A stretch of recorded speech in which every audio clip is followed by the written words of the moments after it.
ay isang kwento ng isang marido na ang tanging gusto ay mapasaya at mapaligaya namin ang mga mahal namin sa buhay. Kahit kapalit man ito'y aming buhay. Yeah!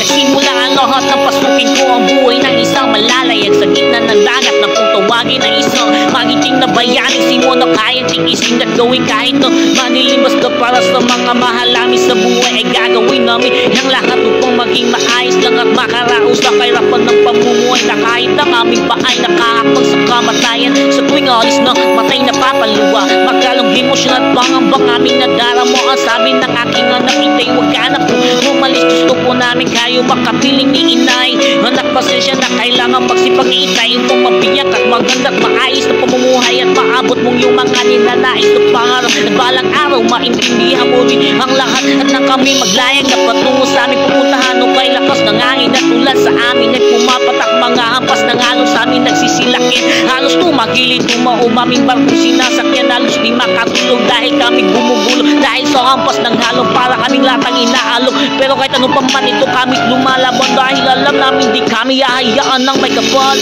Nagsimula ang lahat ng pasukin ko ang buhay ng isang malalayag sa gitna ng dagat na kung tawagin ng isang magiting na bayani. Simo na kayang tiisin at gawin kahit madilipas na para sa mga mahal namin sa buhay ay gagawin namin ang lahat upang maging maayos lang at makaraos sa kahirapan ng pamumuhay. Kahit ang aming paay nakahakbang sa kamatayan. Sa sikat ng araw nagsimula ng hawak-hawak ang martilyo at nagtitiking ng kalawang habang iba na may nakalambitin na pipintura at nagkikis-kis tinitiis at dinag-init ng dulot ng araw. Kahit ang uwak mga kamay di bumimitaw sa mga lugi na kataling sa tapakan ng paa na nagbibigay alalay proteksyon sa aming buhay upang maiwasan namin na mahulog kami sa baba sa loob ng makina. Halos di kami makahinga dahil sa tagas ng langis nagkalat sa mga sahig na aming nililinis at sa katawan namin kumakapit. Dumidikit palagi lagi namin tinitiis pero kahit ano pa man tuloy pa rin aming laban. Kahit dugot paus langis magkalumang tumasik basta para sa mga mahal namin sa buhay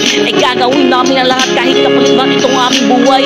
Nagsimula ang lahat ng pasukin ko ang buhay ng isang malalayag sa gitna ng dagat na kung tawagin ng isang mangiting na bayani. Simo na kayang tiisin at gawin kahit no madilim basta para sa mga mahal namin sa buhay ay gagawin namin ang lahat upang maging maayos lang at makaraos sa kahirapan ng pamumuhay na kahit ang aming paay nakahakbang sa kamatayan.